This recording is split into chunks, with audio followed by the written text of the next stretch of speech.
ഒരിക്കൽ ഭിക്ഷയാചിച്ച് ഒരു ഗുരു ധനികനായ കൃഷിക്കാരന്റെ അടുത്തെത്തി.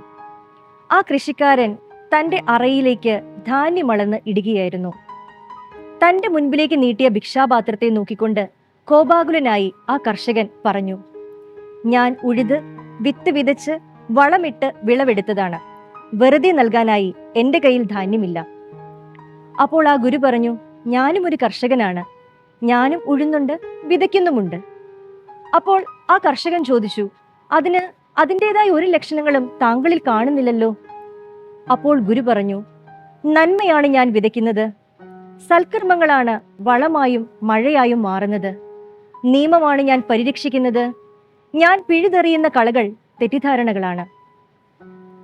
ഇതുപോലുള്ള പല സന്ദർഭങ്ങളും നമ്മുടെയൊക്കെ ജീവിതത്തിൽ ഉണ്ടായിട്ടുണ്ടാകാം. അപരനെ അവനായിരിക്കുന്ന അവസ്ഥയിൽ മനസ്സിലാക്കുവാനോ അവരുടെ ഉദ്ദേശശുദ്ധി ഉൾക്കൊള്ളുവാനോ നമുക്ക് പലപ്പോഴും കഴിഞ്ഞിട്ടുണ്ടാവുകയില്ല. നമ്മുടെ ബുദ്ധിക്കും ചിന്തയ്ക്കും അനുസരിച്ച് ഒരാളെ വിലയിരുത്തുമ്പോൾ അത് 100% സത്യമാകണമെന്നില്ല.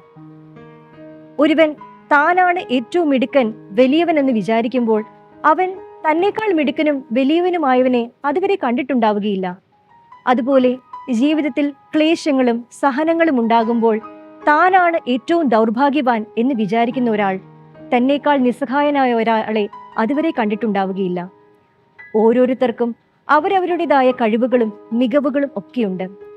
ഈ നോമ്പ് കാലത്ത് അപരനെ അവനായിരിക്കുന്ന അവസ്ഥയിൽ മനസ്സിലാക്കുവാൻ, അംഗീകരിക്കുവാൻ, അവനിലെ നന്മ തിരിച്ചറിയുവാനായി നമുക്ക് പരിശ്രമിക്കാം.